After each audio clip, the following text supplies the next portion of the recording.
ప్రభునామానికి మహిమ కలుగును గాక. కూడి వచ్చిన మీ అందరికీ, కర్మిల ఆత్మీయ సహవాస సంఘ విశ్వాసులందరికీ మన ప్రభువును ప్రియరక్షకుడునైన యేసుక్రీస్తు వారి శ్రేష్టమైన నామంలో శుభములు మరియు వందనాలండి. ఆదికాండం 40వ అధ్యాయాన్ని మనం ధ్యానం చేసుకుంటున్నాం.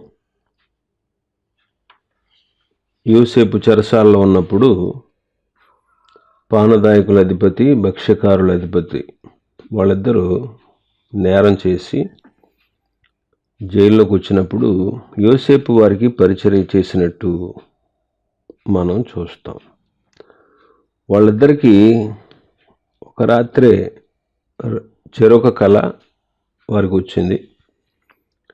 ఆ కళ భావాన్ని గురించి యోసేపు వివరించడాన్ని మనం గత దినం ధ్యానం చేసుకుంటూ ఉన్నాం. పానదాయకుల అధిపతికి వచ్చినటువంటి కళ గురించి యోసేపు వివరిస్తూ 3 తీగలు, ద్రాక్షావల్లికి 3 తీగలు, అవి చిగురించినట్టు, పువ్వులు వికసించినట్టు, గెలలు పండి ద్రాక్ష ఫలాలు అయినట్టు మనం చెప్పుకుంటూ వచ్చాం. మరి 3 తీగలు, ద్రాక్షావల్లి మన ప్రభు అయిన యేసుక్రీస్తుని, యేసుక్రీస్తునందు విశ్వాసం ఉంచిన వారే ద్రాక్ష తీగలు అని, 3 దినాలు అనేవి మానవుని యొక్క 3 దశలు, బాల్యము, యవ్వనము, వృద్ధాప్య దశలని, దేవుని పిల్లలు చిగురించాలి, ఎదగాలి, దేవుని పిల్లలు ఎదగాలి. 2, పువ్వులు వికసించడం అంటే దేవుని బిడ్డలుగా సరియైన ప్రవర్తనను కలిగి జీవితాన్ని పరిమళ వాసనగా ప్రభువుకి మనం అంకితం చేసుకోవాలి అని. 3వదిగా విశ్వాస జీవితం ఫలభరితమైనదిగా ఉండాలి అనే దాని గురించి మనం ధ్యానం చేసుకుంటున్నాం. విశ్వాసి యొక్క జీవితం ఫలభరితమైనదిగా ఉండాలి. విశ్వాసిలో ఫలాలు కనిపించాలి. ప్రభు తన బిడ్డలైనటువంటి వారి జీవితాల్లో కోరుకునేది ఫలించాలని. మీరు ఫలించాలి, మీ ఫలములు నిలిచి ఉండాలి అంటారు యేసయ్య తన శిష్యులతో. మీరు ఫలాలు ఫలించాలి, మీ ఫలములు నిలిచి ఉండాలి అంటారు. యోహాను సువార్త 15వ అధ్యాయం 16వ వచనాన్ని చదువుతాను. మీరు నన్ను ఏర్పరచుకొనలేదు, మీరు నా పేరట తండ్రిని ఏమి అడుగుదురో అది ఆయన మీకు అనుగ్రహించున్నట్లు మీరు వెళ్ళి ఫలించుటకును మీ ఫలము నిలిచియుండుటకును నేను మిమ్మల్ని ఏర్పరచుకొని నియమించి తిని అంటాడు. మీరు ఫలించాలి, మీ ఫలములు నిలిచి ఉండాలి అంటారు. కాబట్టి మనం ఫలించవలసిన వారంగా ఉన్నాం. ఇక్కడ ఆ ద్రాక్షావల్లికి ఉన్నటువంటి 3 తీగలు ఏమైనా చిగురించాయి, పువ్వులు వికసించాయి, గెలలు పండి ద్రాక్ష ఫలాలు అయ్యాయి. కాబట్టి మనం కూడా ఫలించాలి. రోమాపత్రిక 6వ అధ్యాయం 22వ వచనాన్ని చదువుతాను. అయినను ఇప్పుడు పాపము నుండి విమోచింపబడి దేవునికి దాసులైనందున పరిశుద్ధత కలుగుటయే మీకు ఫలము, దాని అంతము నిత్య జీవం. పాపము నుండి మనం విమోచించబడ్డాం, దేవునికి దాసులమయ్యాం. ఇప్పుడు మన ఫలం ఏంటి? పరిశుద్ధత. పాపము నుండి విమోచించబడి దేవునికి దాసులైనటువంటి మనల్ని దేవుడు పరిశుద్ధులుగా చేశాడు. పరిశుద్ధత అనే ఫలం మనలో నిలిచి ఉండాలి. యేసుప్రభు వారు శిష్యులతో చెప్పినట్టు, మీరు వెళ్ళి ఫలించాలి, మీ ఫలము నిలిచి ఉండాలి అంటాడు. మీ ఫలము నిలిచి ఉండాలి. ఫలించడం ఒక ఎత్తు, ఫలము నిలిచి ఉండడం ఒక ఎత్తు. కాబట్టి మన ఫలము నిలిచి ఉండాలి. కాబట్టి దేవుడు మనల్ని పరిశుద్ధులుగా తీర్చాడు. పరిశుద్ధత యందు మన ఘటమును మనం కాపాడుకోవాలి. పరిశుద్ధతను కలిగి ఉండాలి. పరిశుద్ధతను కొనసాగించాలి. ఇంకా హెబ్రీ పత్రిక 13వ అధ్యాయం 15వ వచనంలో చూడండి ఏముందో. హెబ్రీ పత్రిక 13:15. కాబట్టి ఆయన ద్వారా మనం దేవునికి ఎల్లప్పుడూ స్తుతియాగము చేయుదము, అనగా ఆయన నామమును ఒప్పుకొనుచు జిహ్వ ఫలము అర్పించుదము అంటాడు. ఏ ఫలం అంటే? జిహ్వ ఫలము. మనం అర్పించాల్సిందేంటి? జిహ్వ ఫలం. ఆయన నామాన్ని ఒప్పుకుంటూ జిహ్వ ఫలం అర్పించాలి. స్తుతియాగం చేయాలి. దేవుని స్తుతించాలి. ఇంకా హెబ్రీ పత్రిక 12వ అధ్యాయం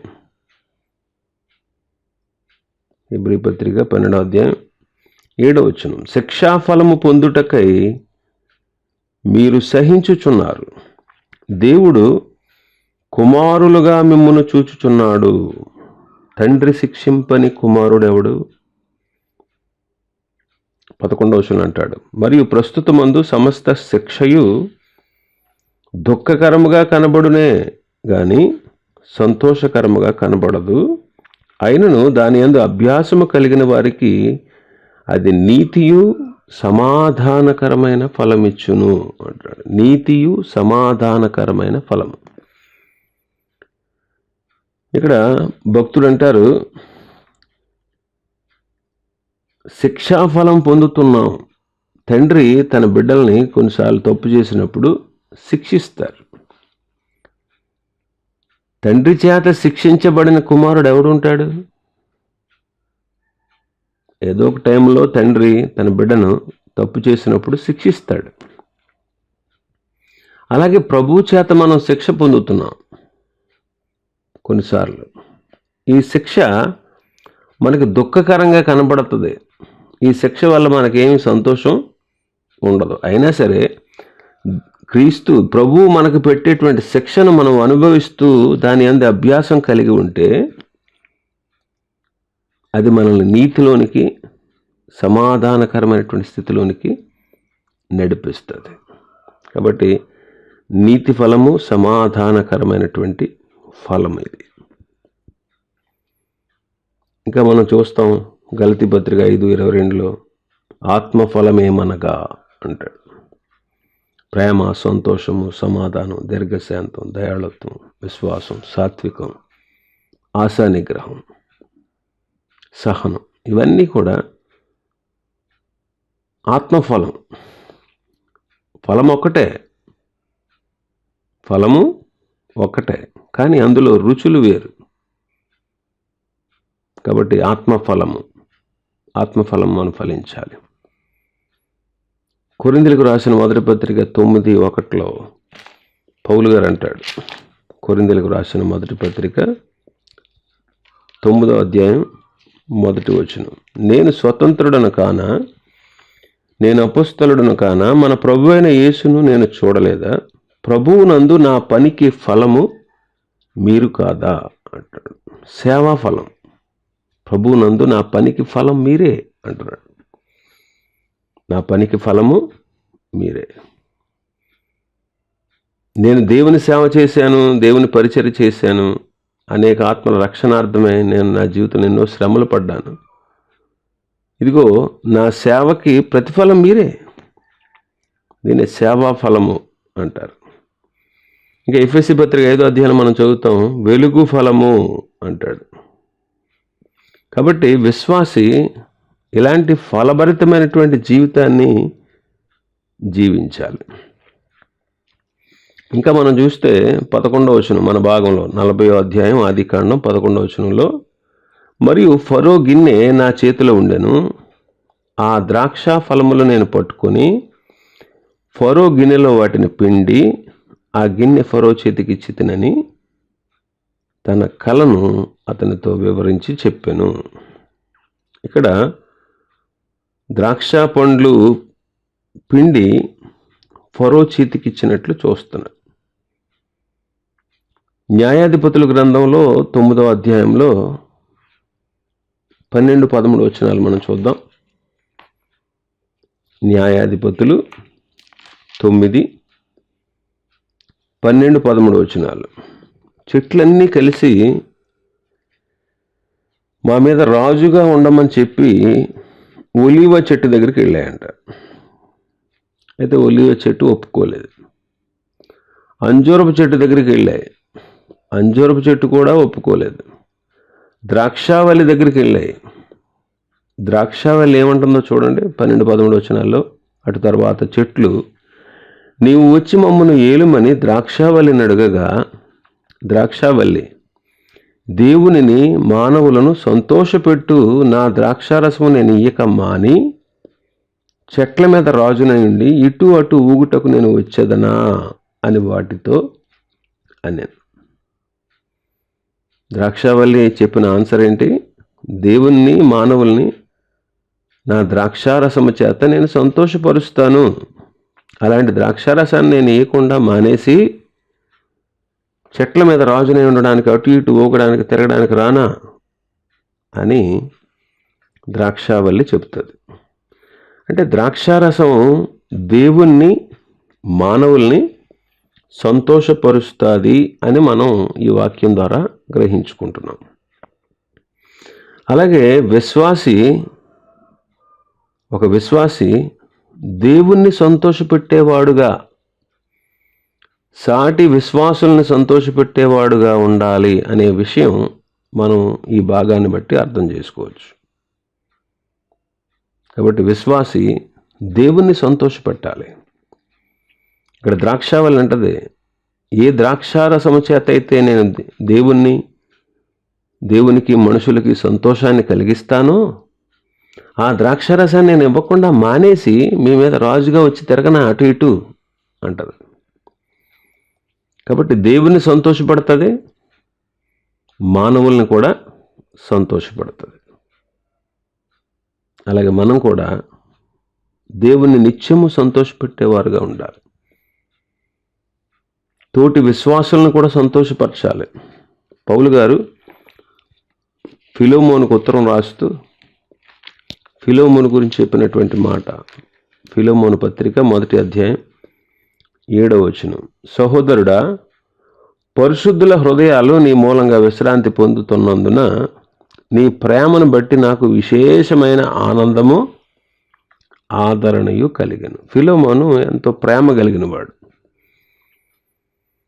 పరిశుద్ధుల హృదయాలు అతని మూలంగా విశ్రాంతి పొందుతూ ఉన్నాయంట. కాబట్టి అతడు ఎంతో ప్రేమ కలిగిన వాడు. అతని ప్రేమను బట్టి పౌలు గారు అంటాడు, నీ ప్రేమను చూసి, నువ్వు పరిశుద్ధులందరి మీద కలిగి ఉన్నటువంటి నీ ప్రేమను నేను చూసి నాకు చాలా ఆనందం ఆదరణ కలుగుతూ ఉన్నాయి అంటున్నాడు. కాబట్టి ఫిలోమోను సాటి సేవకుడైనటువంటి పౌలు గారిని సంతోషపరుస్తూ ఉన్నాడు. అలాగే దేవుణ్ణి మానవుల్ని సంతోషపెడతాడు ద్రాక్షరసం. అలాగే మనం కూడా దేవుణ్ణి సాటి విశ్వాసులకి మనం సంతోషాన్ని కలిగించేవారుగా ఉండాలి అంటాడు అని మనం గ్రహించుకోవచ్చు. మనం దేవుణ్ణి సంతోషపెట్టేవారుగా ఉండాలి. చూడండి 147వ కీర్తన 147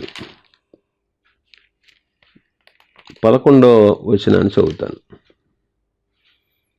తన యందు భయభక్తులు గలవారి యందు తన కృప కొరకు కనిపెట్టు వారి యందు యెహోవా ఆనందించువాడై ఉన్నాడు. గుర్రముల బలము యందు ఆయన సంతోషించడు, నరులు కాలి సత్తువయందు ఆయన ఆనందించడు. ఎవరైతే ఆయన యందు భయము భక్తి కలిగి ఉంటారో,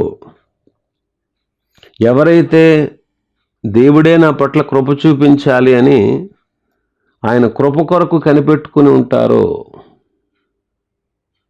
వాళ్ళని బట్టి మన ప్రభు ఆనందిస్తాడు అంటున్నాడు. కాబట్టి మనం దేవుని సంతోషపెట్టాలి. దేవుని యందు భయభక్తులు కలిగి ఉంటే ఆయన సంతోషిస్తాడు. ఆయన కృప కొరకు కనిపెట్టుకుంటే, నాలో ఏమీ లేదు, నేను ఎవరి మీద ఆధారపడను, నా ప్రభువే నాకు సహాయకుడు, నా ప్రభువే నాకు సహాయపడాలి అన్నట్టుగా మనం దేవుని కృప మీద, నేనేమీ సంపాదించింది లేదు, నా వల్ల ఒరిగిందేమీ లేదు, నేను ఇంత ప్రయోజకుని గొప్పవాడడానికి నాలో ఏమీ లేదు, కేవలం దేవుని కృపే అని ఎవరైతే ఆయన కృప మీద ఆధారపడతారో, కృప కొరకు కనిపెడతారో, ఆయన యందు భయము భక్తి కలిగి ఉంటారో, వాళ్ళని బట్టి దేవుడు ఆనందిస్తాడు. ఇంకా మనం చూస్తే 37వ కీర్తన 37వ కీర్తన 23వ వచనాన్ని చదువుతాను. ఒకని నడత యెహోవా చేతనే స్థిరపరచబడును, వాని ప్రవర్తన చూచి ఆయన ఆనందిస్తాడు. మన ప్రవర్తన చక్కగా ఉంటే ఆ ప్రభు ఆనందిస్తాడు. ఆయన యందు భయభక్తులు కలిగి ఉంటే ఆ ప్రభు ఆనందిస్తాడు. ఆయన కృప కొరకు కనిపెట్టుకుని ఉంటే ఆ ప్రభు మనల్ని చూసి ఆనందిస్తాడు. జకరియా గ్రంథం 4వ అధ్యాయం 10వ వచనం. కార్యములు అల్పములై ఉన్న కాలమును తృణీకరించిన వాడెవడు? లోకమంతటను సంచారము చేయు యెహోవా యొక్క 7 నేత్రములు జెరుబ్బాబెలు చేతిలో గుండు నూలుండుట చూచి సంతోషించును. ఇక్కడ ఇశ్రాయేలీలు బబులోను దేశాన్ని నుంచి విడుదల పొంది యెరూషలేముకు వచ్చారు. కోరెషు ఆజ్ఞాపించింది ఏంటంటే, ఆ మహాదేవునికి మీరు మందిరాన్ని కట్టండి అని చెప్పి పంపాడు. కోరెషు పరిపాలనా కాలంలో వాళ్ళు వచ్చారు. కానీ తర్వాత కొన్ని ప్రతికూల పరిస్థితులను బట్టి పునాది వేశారు, కానీ మందిరాన్ని నిర్మాణం ఆగిపోయింది కొంతకాలం జెరుబ్బాబెలు నాయకత్వంలో. అలాంటి పరిస్థితుల్లో ప్రభు జకరియా ద్వారా వాళ్ళని హెచ్చరించాడు, హగ్గయి ద్వారా హెచ్చరించాడు, కొంతమంది ప్రవక్తల ద్వారా హెచ్చరించాడు. కార్యములు అల్పముగా ఉన్నటువంటి కాలంలో కొన్నిసార్లు అల్పంగా అంటే కార్యాలు జరగవు కొన్నిసార్లు. ఇంకా మనం ఏం చేయగలంలే, ఎవరు సహాయం చేయకుండా ఏం చేయగలం, మనం ఒక్కడి వల్ల ఏమవుతుంది అని కొన్నిసార్లు మనం వాటిని విస్మరిస్తూ ఉంటాం. అయితే ప్రభు అంటారు, లోకమంతటా సంచారం చేస్తున్నటువంటి యెహోవా యొక్క 7 నేత్రాలు జెరుబ్బాబెలు చేతిలో గుండు నూలుండుట చూచి సంతోషించాడు. అంటే జెరుబ్బాబెలు రాజవంశీకుడు, అతని ప్రోత్సాహంతో ఆ పని జరగాలి. అతను పూనుకుంటే మిగిలిన వాళ్ళందరూ ఆ కార్యంలో ఏకీభవిస్తారు. కాబట్టి ప్రభు సంతోషించేది ఎప్పుడు అంటున్నాడంటే, జెరుబ్బాబెలు చేతిలో గుండు నూలు ఉండడం, జెరుబ్బాబెలు చేతిలో కట్టడాలు కట్టడానికి ఉపయోగపడే ఆయుధం ఉండడం చూసి దేవుడు సంతోషిస్తాడు. ఇక్కడ మనం అర్థం చేసుకోవాల్సింది ఏంటంటే, దేవుని పని చేసేవారిని చూసి, దేవుని సేవ కానీ లేకపోతే దేవుని పరిచర్య కానీ ఏదైనా దేవుని కొరకు ఏ పని అయితే మనం చేస్తామో ఆ పని చేయడం చూసినటువంటి దేవుడు ఆ పని చేసేవారిని బట్టి ప్రభు ఆనందిస్తాడు. కాబట్టి ప్రభువుని సంతోషపెట్టేవారుగా మనం ఉండాలి. ప్రభువుని సంతోషపెట్టినారుగా స్థిరమైన ప్రవర్తన కలిగి ఆయన యందు భయభక్తులు కలిగి ఆయన సేవ యందు చక్కగా కొనసాగుతూ ఉంటే వారిని చూచి దేవుడు సంతోషిస్తారు. ఇంకా మనం చూస్తే మన భాగంలో ఆ గిన్నెలో ద్రాక్షారసం పిండి ఫరో చేతికి ఇస్తున్నాడంట.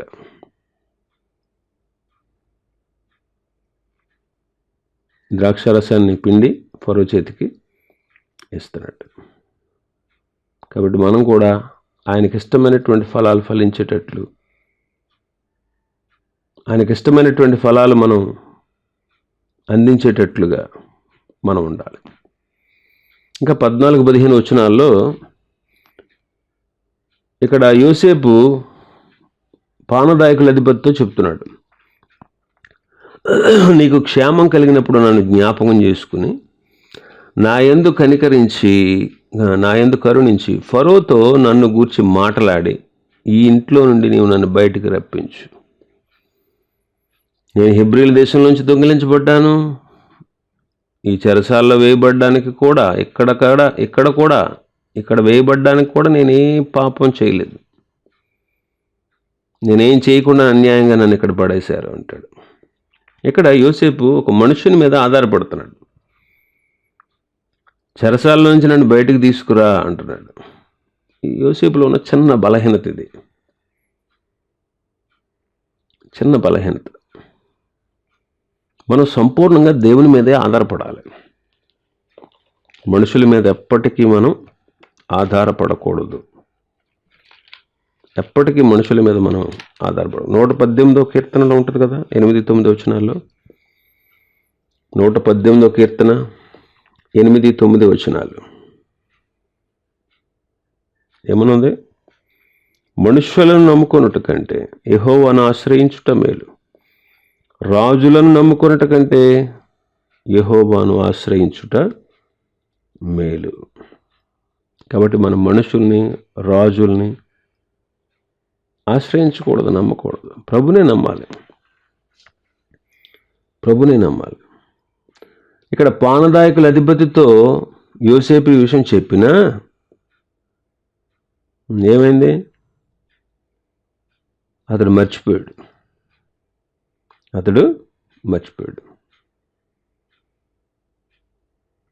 ఎట్టి పరిస్థితుల్లోనూ మనం మానవుల మీద ఆధారపడకూడదు. మన ప్రభువే మన అక్కరలు తీర్చేవాడు, మన ప్రభువే మనకు సహాయం చేసేవాడు. అందుకే 37వ కీర్తన 5వ వచనంలో అంటాడు, నమ్ముకోవాలి ఆయన్నే. మనం ప్రభునే నమ్మాలి. 37వ కీర్తన 5వ వచనం, నీ మార్గమును యెహోవాకు అప్పగింపుము, నీవు ఆయనను నమ్ముకొనుము, ఆయన నీ కార్యము నెరవేర్చును. నీవు ఆయన్ని నమ్ముకో అంటాడు. ప్రభుని నమ్ముకుంటేనే ఆయన నీ కార్యాన్ని, నా కార్యాన్ని నెరవేరుస్తారు. అందుకే సామెతల గ్రంథకర్త అంటాడు, నీ పనుల భారము యెహోవా మీద ఉంచు, అప్పుడు ఆయన నీ ఉద్దేశాలన్నీ సఫలపరుస్తాడు అంటాడు. సామెతలు 16:3. సామెతల గ్రంథం 16వ అధ్యాయం 3వ వచనంలో. కాబట్టి మనం ప్రభు మీద ఆధారపడాలి. 55వ కీర్తన 22వ వచనం, నీ భారం యెహోవా మీద మోపము, ఆయనే నిన్ను ఆదుకొను.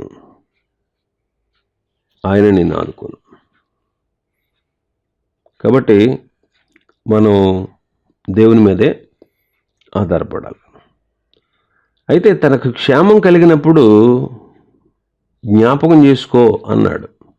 నీకు క్షేమం ఎప్పుడైతే కలుగుద్దో, నీ ఉద్యోగం మరలా నీకు ఎప్పుడు వస్తుందో నన్ను జ్ఞాపకం చేసుకో. ఇక్కడ చెరసాల్లో ఉన్నాడు. ఆ కళను బట్టి దుఃఖంలో మునిగిపోయాడు.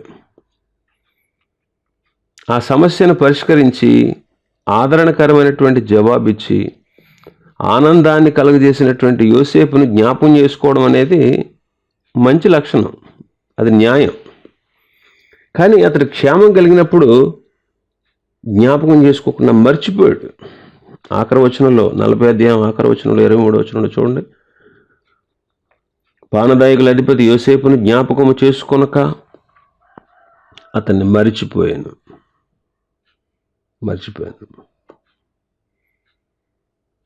యోసేపు జైల్లోనే ఉన్నాడు.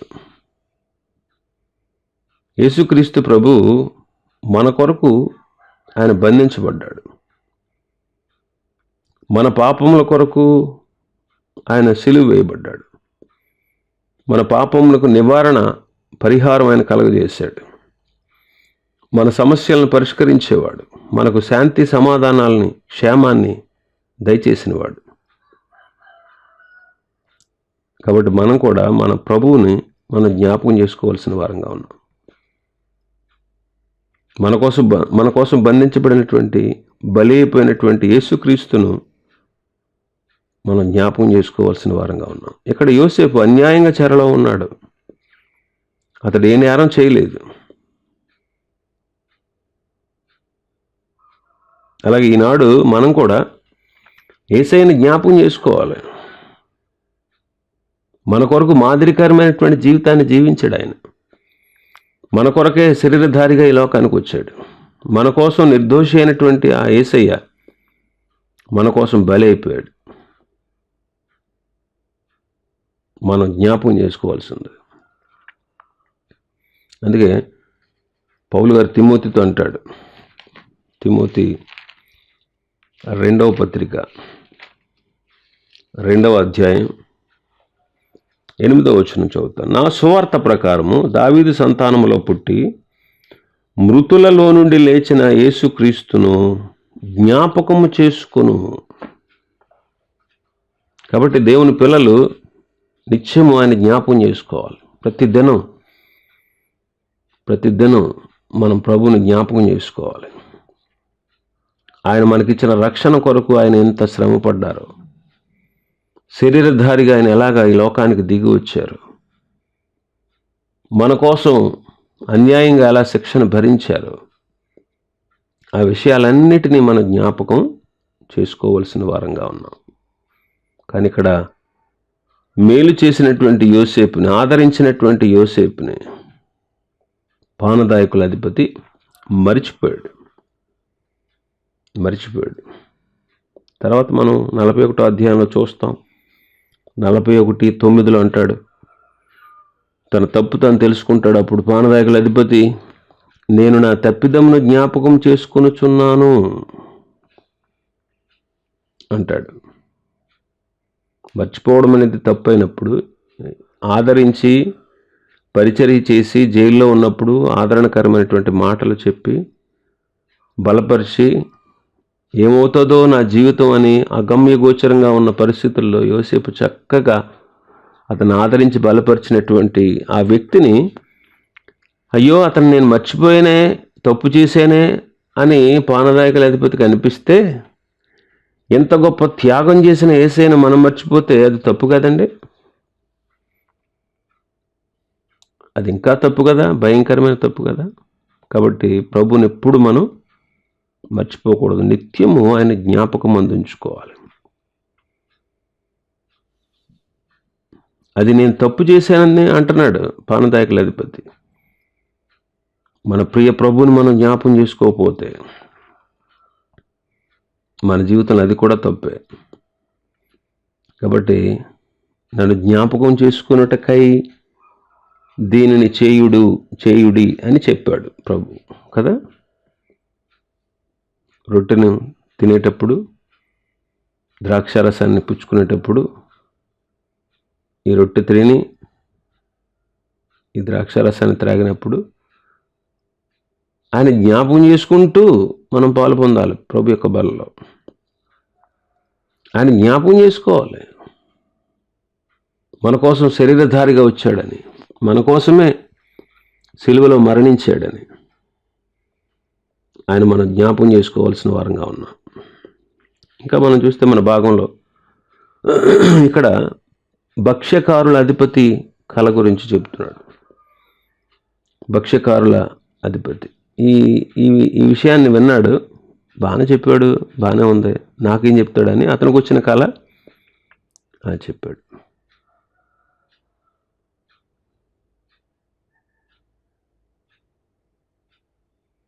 11వ వచనం. మరియు ఫరో గిన్నె నా చేతిలో ఉండెను. అప్పుడు 13వ వచనం నుంచి చదువుతాను. ఇంకా 3 దినములలోగా ఫరోని తలపైకెత్తి నీ ఉద్యోగునికి మరల ఇప్పించును. నీవు అతనికి పానదాయకుడు నాటి మర్యాద చొప్పున ఫరో గిన్నెను అతని చేతికి అప్పగించదు. 15వ వచనంలో 17వ వచనంలో 16వ వచనం చదువుతాను. అప్పుడు అతడు తెలిపిన భావం మంచిదని భక్ష్యకారుల అధిపతి చూచి అతనితో ఇట్లనెను, నేను కలగన్నాను. ఇదిగో తెల్లని పిండి వంటలు గల 3 గంపలు నా తల మీద ఉన్నాయి. మీది గంపలో ఫరో నిమిత్తం సమస్తమైన పిండి వంటలు ఉన్నాయి. పక్షులు నా తల మీద ఉన్న ఆ గంపలో నుండి వాటిని తీసుకుని తినుచుండెను. ఈ 3 గంపలు 3 దినాలు. ఇంకా 3 దినాల్లోగా ఫరో నీ మీద నుండి నీ తలను పైకెత్తి మ్రాను మీద నిన్ను వేలాడదీస్తాడు. అప్పుడు పక్షులు నీ మీద నుండి నీ మాంసాన్ని తినేస్తాయని చెప్పాడు. ఇక్కడ పిండి వంటలు మానవుని యొక్క స్వనీతిని చూపిస్తూ ఉన్నాయి. 3 దినాలు 3 గంపలు 3 దినాలు మానవుని యొక్క 3 దశలు: బాల్యం, యవ్వనం, వృద్ధాప్యం. పక్షులేమో సాతానికి సాదృశ్యం. పక్షులు దేనికి సాదృశ్యం? సాతానికి. మత్తయి సువార్తలు మనం చదువుతాం, త్రోవ పక్కన పడిన విత్తనాలని పక్షులు ఎత్తుకుపోయి అంట. పక్షుల్ని దుష్టుడితో పోలుస్తాడు అక్కడ. కాబట్టి మానవుడు స్వనీతి కార్యాల మీద ఆధారపడి మానవునికున్న 3 దశల్లో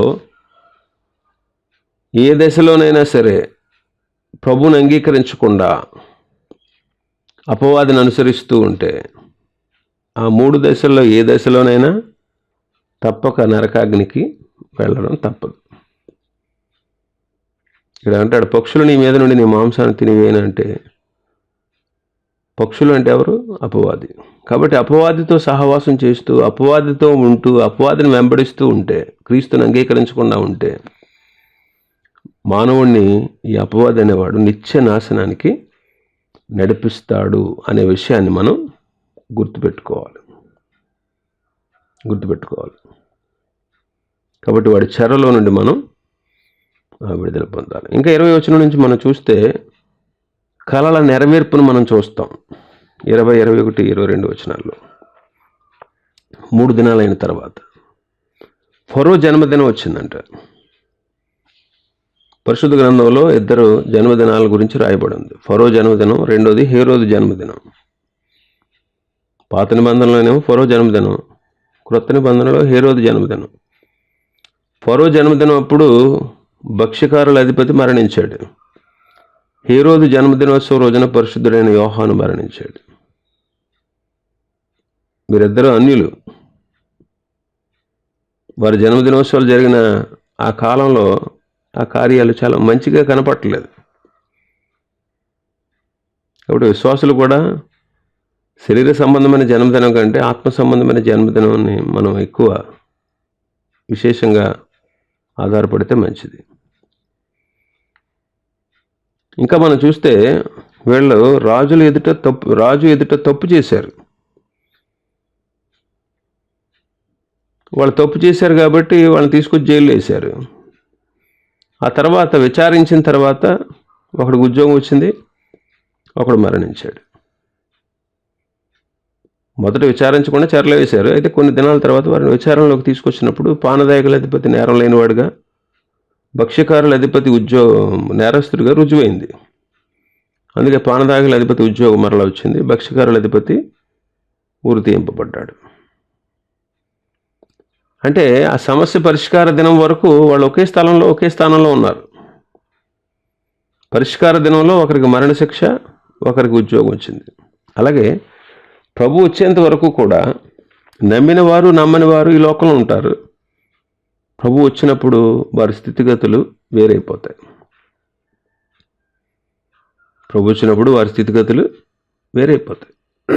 ఈ లోకంలో ఇద్దరు కలిసే ఉంటారు, దేవుని నమ్మిన వారు నమ్మని వారు. నమ్మిన వారిలో కొందరు నమ్మని వారు అభివృద్ధి చెందడం చూసి బాధపడుతూ ఉంటారు. నమ్మని వారిలో కొందరు నమ్మిన వాడు అభివృద్ధి పొందడం చూసి బాధపడుతూ ఉంటారు. ఈ లోకంలోనే ఉంటాం మనం, ఈ లోకంలోనే ఉంటాం, నమ్మిన వాళ్ళు నమ్మని వాళ్ళు. అయితే వారి స్థితిగతులు వేరైపోతాయి. ఎప్పుడు? ప్రభు వచ్చినప్పుడు, ఈ లోకం నుంచి మనం వేరైనప్పుడు. అందుకే దానియేలు గ్రంథంలో అంటాడు కదా, 12వ అధ్యాయం, దానియేలు గ్రంథం 12వ అధ్యాయం 1-2 వచనాలు. ఆ కాలమందు నీ జనుల పక్షం నిలిచినట్టు మహాధిపతి యొక్క మికాయలు వచ్చును. అప్పుడు నీ జనులు రాజ్యముగా కూడిన కాలం మొదలుకొని ఈ కాలం వరకు ఎన్నటికి కలుగునంత ఆపద కలుగును. అయితే నీ జనులలో గ్రంథమందు దాఖలైన వారు ఎవరో వారు తప్పించుకుందరు. మరియు సమాధుల్లో నిద్రించిన అనేకులు మేలుకుందరు. కొందరు నిత్యజీవం అనుభవించుటకు, కొందరు నిందల పాలగుటకు, నిత్యముగా హేయులగుటకును మేలుకుంటారు. సంఘంలో కూడా అంతే. సంఘంలో యోగ్యులు ఉంటారు, అయోగ్యులు ఉంటారు, అందరూ కలిసే ఉంటారు. ప్రభు వచ్చినప్పుడు క్రీస్తు న్యాయపీఠం ఎదుట విమర్శింపబడతారు. విమర్శ జరుగుతుంది, లెక్కప్ప చెప్పాలి ప్రతి ఒక్కళ్ళు. కొందరు బహుమానం పొంది ఆనందిస్తారు, కొందరు సిగ్గుపడతారు.